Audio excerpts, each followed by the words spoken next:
everybody, it's Mrs. Pound and I'm back with the final video for chapter 4. We've been talking about Newton's first law of motion, which is inertia, and today we are going to talk about net force. So our objective for today is to explain why a clothesline or wire that can easily support an object when strung vertically may break when strung horizontally and supporting the same object. So let's start with what would be section 4.6 in your book, net force. Net force is the combination of all forces acting on an object. And here we see a Bible on a table outside. And that Bible has weight, so it has a force that is pressing down on the table. But because it is not moving, that table is also pushing up with a force that is the same. So it is not moving. That is its net force. So let's take a look at some examples. On the left, I have the forces that are applied, and on the right, I have the net force, so the overall force on the object. And we can see on the left, I have perhaps 2 people pushing on a box. One person is pushing with 10 newtons of force, and the other person is also pushing with 10 newtons of force. So when we add those 2 forces together, because they are in the same direction, we can add them. We have an overall net force of 20 newtons. So if the forces are in the same direction, we can add them. Now, let's look at another scenario. In this scenario, we have this same box perhaps, and maybe the people are pulling on it with a rope in opposite directions. So we have a person pulling in one direction with 10 newtons of force. We have another person pulling in another direction with 10 newtons of force. In this case, when the forces are in opposite directions, we subtract them. So the overall net force is 0 newtons. That box is not moving. This is a lot like tug of war, okay? If each side is pulling with equal force, the rope doesn't move. The little flag in the middle doesn't move. This would also work if they were both pushing from opposite sides with the same amount of force as well. And then finally, in this last scenario, let's say we have one person pulling with 20 newtons to the left and another person pulling with 10 newtons to the right. Because they're in opposite directions, we subtract, and we see that the overall net force is 10 newtons to the left. So the box would move to the left. In tug of war, the team on the left would be winning because they are pulling with more force. So in section 4.7, we talk about equilibrium when net force equals 0. So we need to talk about something called the normal force, which is the support force. I have a picture of this fish because it kind of looks more like a spring scale with the hook and the line there. If this fish is being hung in the air and it's not moving, that fish is pulling down with a certain weight. And you know that if you're holding that fish and it's pulling down with a certain weight, you're also pulling up with a force so that it doesn't move. That is the normal force that you're pulling up with. That is the support force. The same applies with the Bible on the table. The Bible's weight is pushing down. There is a support force from the table, which is called the normal force, that is pushing up. So when an object is at rest with net force on it being 0, it's said to be in equilibrium.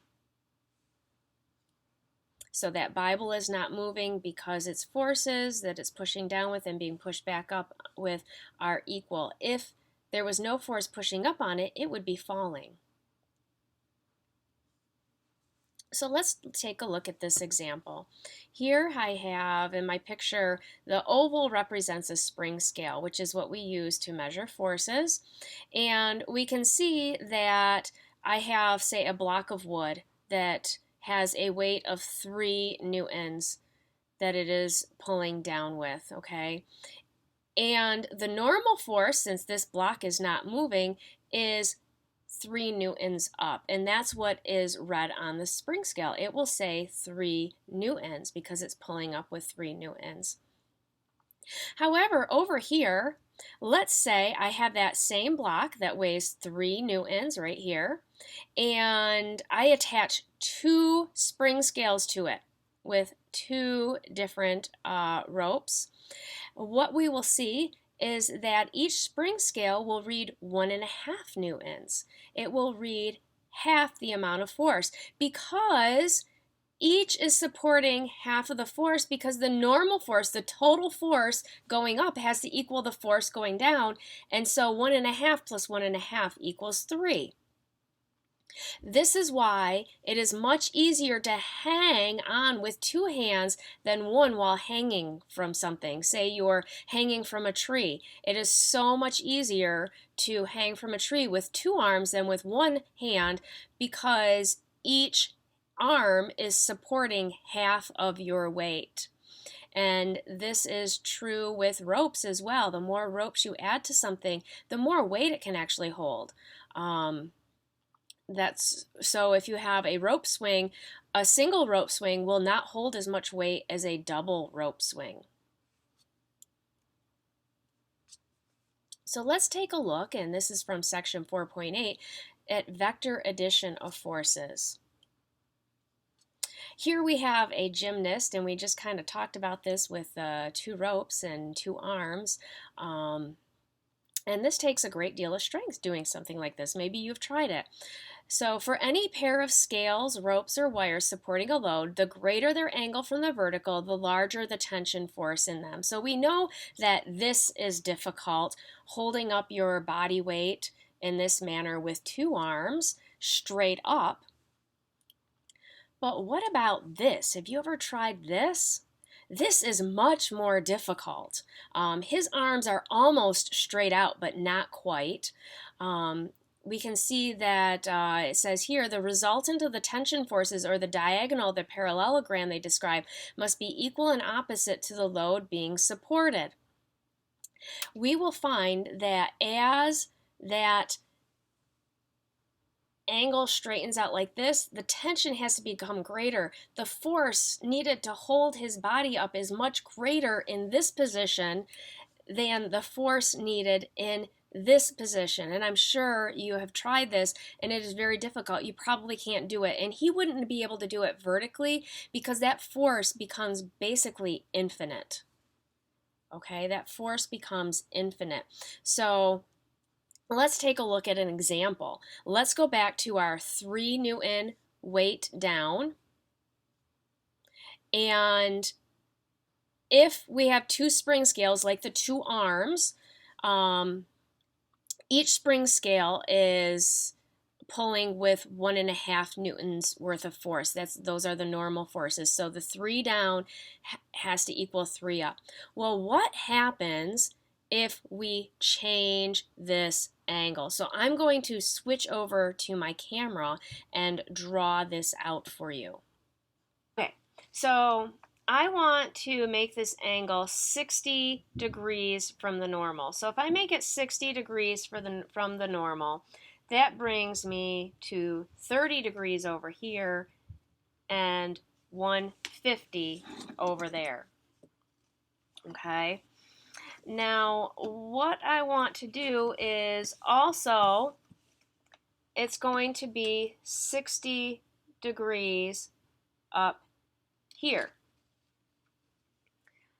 So 30 and 150, because I want to make my angle 60 degrees from the normal.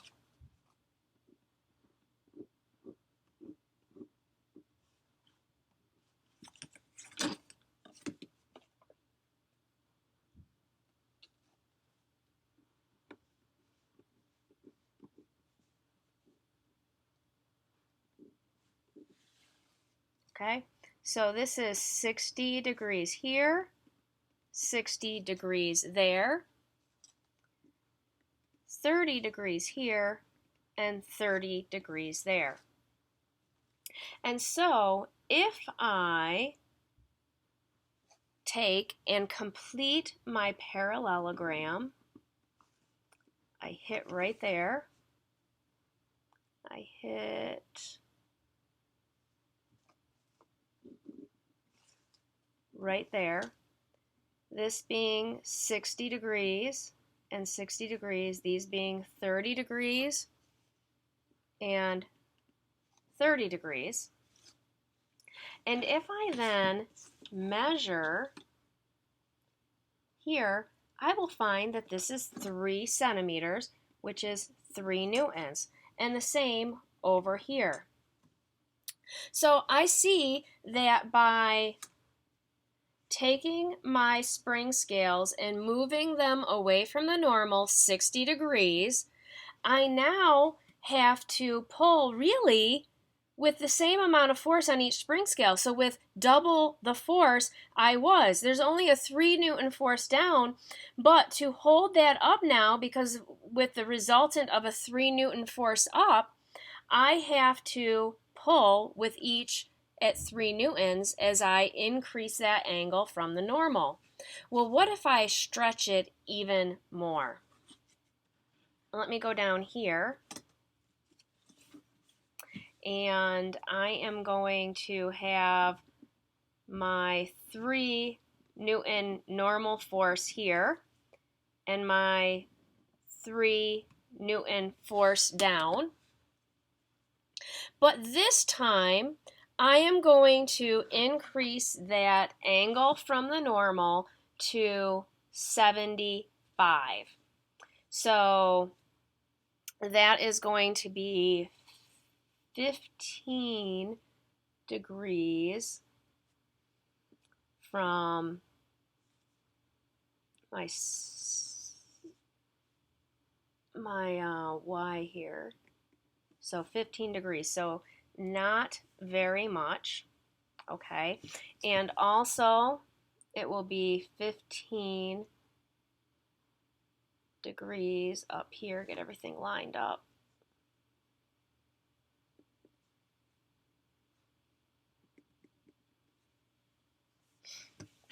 Okay, so if I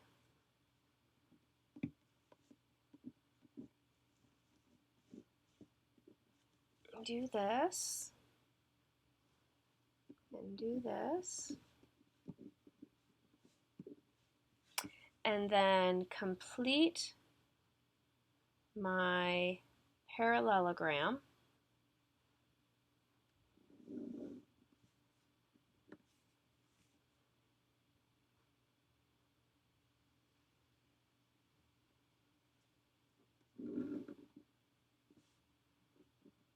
there we go.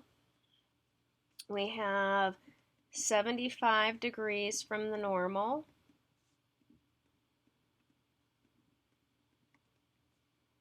15 degrees here in all of these spots. When I go to measure my force, now I'm a little off here. It should end up being 6 newtons. I am a little off. I'm a little better on this one. I'm a little closer to 6 newtons here. It should be very close to 6 newtons. It was really hard with this protractor to kind of draw that, to figure out that angle. But it's 6 newtons. I am actually having to pull with twice the force on each of these. So 4 times the force overall, compared to the weight of this, as my angle from the normal gets larger. And so this really shows why it's much more difficult for that gymnast to hold up his weight when his arms become closer to completely horizontal. It also explains how a bow and arrow work. With a bow and arrow, we can apply a very small force here and get a lot of tension force to propel our arrow with. It also explains how braces work, why they're placed in the V-type configurations they are, and also construction beams. I'm also going to show you this principle with spring scales so that you'll believe me, in class. So a big conclusion here is that the tension in the ropes increases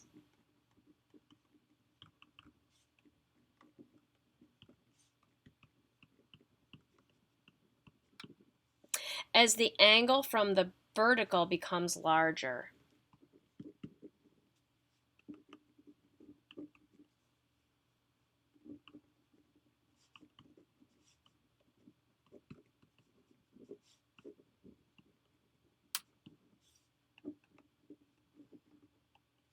This also explains why when a guitar string is tightened, if it's over tightened and you pluck it, you can easily, with a very small force, break that wire that you would not be able to break just by trying to pull on each end apart. It takes very little force to break that guitar string that is under a lot of tension and has been tightened up. The same thing with a violin string. So you have to be very careful with those strings not to over tighten them, because one small little pluck with a little force can apply a lot of tension and a lot of force to break those strings.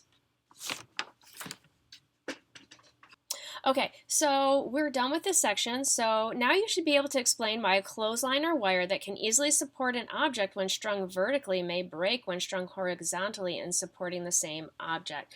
And don't forget your 5 questions. Now, we're done with this, so you have all the notes you need to start studying for the test.